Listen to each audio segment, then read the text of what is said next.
Hey guys, welcome back to my channel. Today's video is going to be an in-depth review on the Huda Beauty Desert Dusk palette that launched a couple of weeks ago. So if you're interested in hearing my thoughts on this palette and whether or not I think it's worth the money, then you can go ahead and keep watching this video. Also, if you love makeup and beauty as much as I do, then don't forget to go ahead and subscribe to my channel. And also, if you like this review, then please don't forget to give this video a thumbs up so I know to make more like it. Finally, if you want, you can go ahead and follow me on my other social media. So I have an Instagram account called Powder Room Princess, where I post daily. I post pictures of makeup products, I do mini reviews, swatches, a lot of different looks, so you can go ahead and follow me there if you're interested.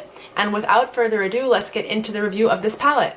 So first, I want to give you guys a few basic facts about this palette. So it has 18 different eyeshadow shades, and there are a multitude of different textures of eyeshadows in the palette. So you have 8 mattes, 6 shimmers, 3 duochromes, and 1 glitter shadow as well. Also, the inspiration behind this palette was the Arabian Desert at Dusk, and I can totally see that with the shades in this palette. I think you have a lot of beautiful warm tones that represent the beautiful sunset you would see in the Arabian Desert, and you have a lot of more sparkly, vivid shades that would represent a beautiful starry night. So I think that Huda really did do a good job at having that vision come through in her palette. I also read that Huda took a lot of the criticism from the first palette that she launched and turned it into something positive by making an even better palette the second time around. So I never tried the first palette that Huda launched. It was the rose gold palette, and I believe that it launched about a year ago.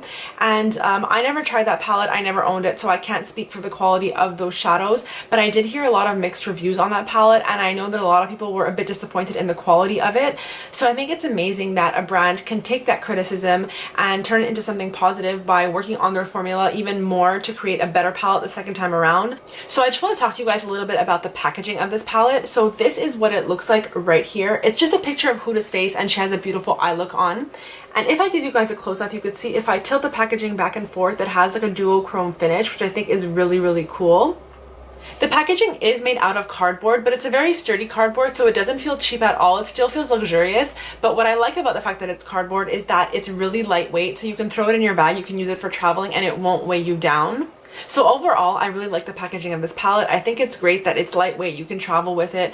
The packaging is really appealing to the eye, it's very beautiful. I also love that there's an eye look on the front, so it can inspire you to create looks. So overall, I think the packaging is a 5 on 5. I love it. Next, I want to talk to you guys about the shade range in this palette. So I'm going to just give you guys a close-up of what the palette looks like inside. So here are the shades that you have. In my opinion, the colors are absolutely beautiful. I want to show you guys some swatches of this palette, so I'm going to go ahead and just show you guys what the inside of the palette looks like, and as I'm naming the shadows, I'm going to insert some swatches on the screen. So here is what the palette looks like. I'm going to be naming the shades from right to left, from top to bottom, and then I'll insert the swatches of that row as I'm naming the shades. So on the top row, you have Desert Sand, Musk, Eden, Amber, Blood Moon, and Oud. On the second row, you have Celestial, Nefertiti, Twilight, Amethyst, Royal, and Retrograde. And finally, on the last row, you have Cashmere, Angelic, Cosmo, Turkish Delight, Saffron, and Blazing. As we all know, the warm tones are really trending right now. Everybody is coming out with warm palettes, and I think that trend was started by Anastasia last year with her Modern Renaissance palette that everyone, including myself, is loving. I think that Huda Beauty did a really good job at taking that idea and just amping it up a little bit. I think this palette reminds me a lot of the Modern Renaissance, but it has a lot of shades that are different, and it has a lot of additional shades in it. You have this beautiful purple right here that's really unique. You also have this shade right here that's like a blue-brown shade that's very different that I haven't seen in a lot of palettes.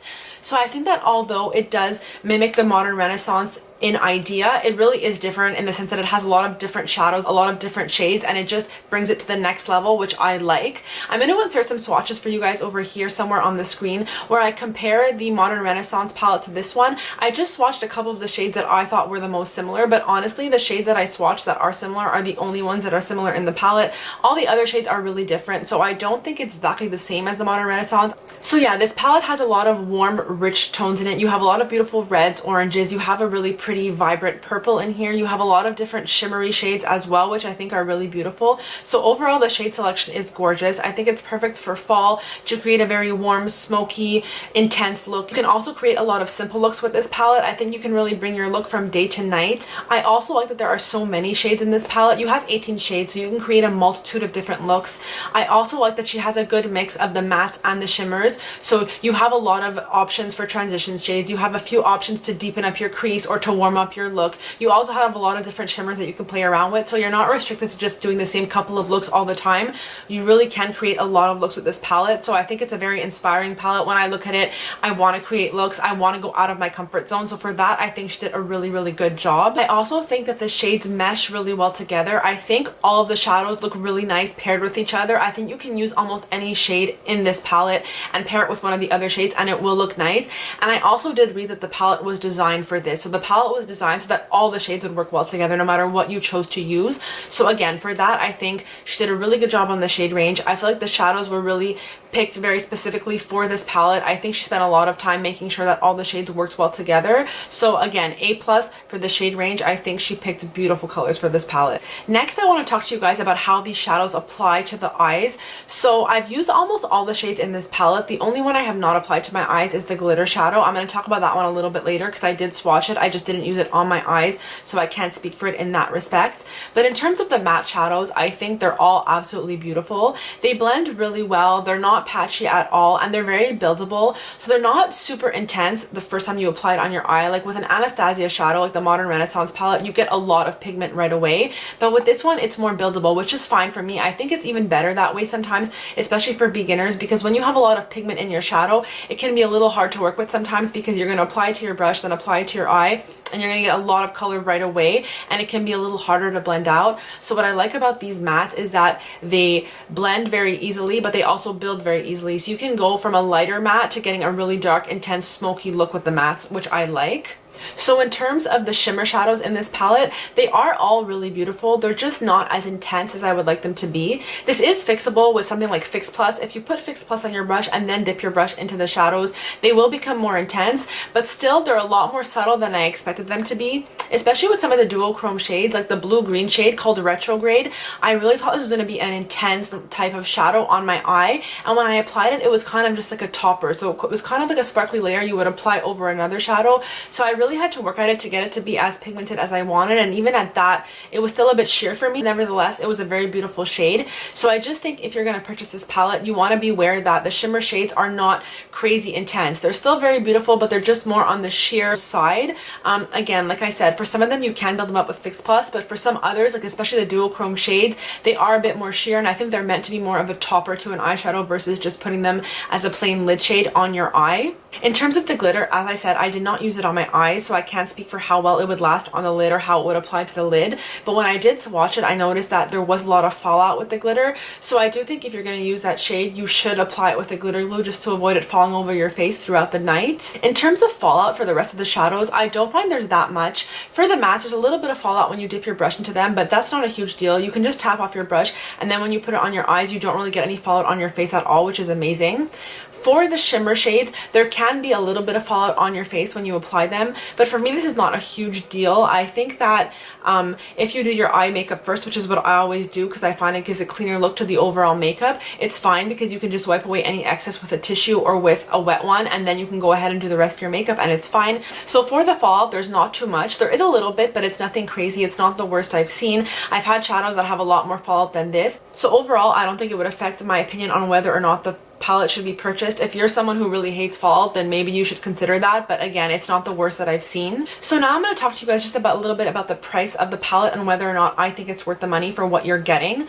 So the palette sells for $65 US and $85 Canadian, which is expensive when you hear that price at first, but when you break down the price per shadow, it's really not that bad. So this palette has 0.89 ounces of product in it, which makes it about 0.05 ounces per pan. So if you break that down to price per shadow, you're paying about $4.70 Canadian per shadow or $3.60 US, which is not so bad. So if you compare this price to, let's say, an Anastasia Beverly Hills single shadow, you're getting about 0.06 ounce per shadow, which is a tiny bit more than what you're getting in here, but you're paying $12 US or $16 Canadian for a shadow. Now I believe you can get them for a little bit cheaper if you buy a quad, but you're still paying 3 or 4 times the price per shadow if you break it down that way. So at the end of the day, these shadows are not that expensive if you're looking at it on a per shadow basis. So I also want to compare this to other palettes in terms of the size of the pans of the shadows that you get in here, just so you guys can get a bit of a better idea of what you are getting in this palette.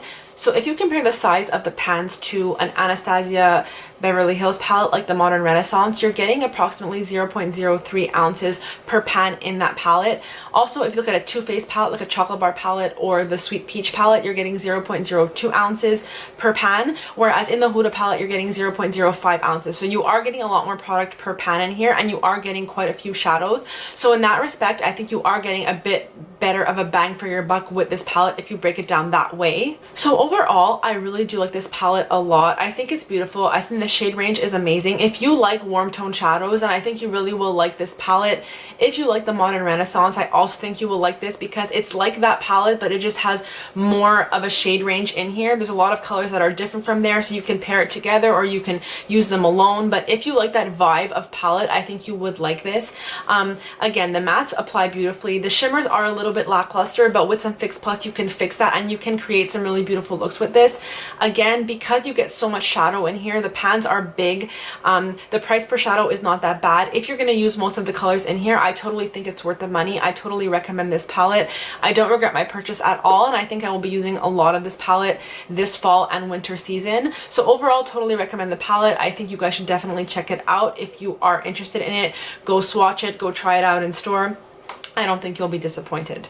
So there you have it. That's the review of the Huda Beauty Desert Dusk palette. If you guys enjoyed this video, then please don't forget to give it a thumbs up. And if there are any other palettes or any other products at all that you guys want me to review, please let me know down below. And I'll see you guys next time. Thank you so much for watching. Bye.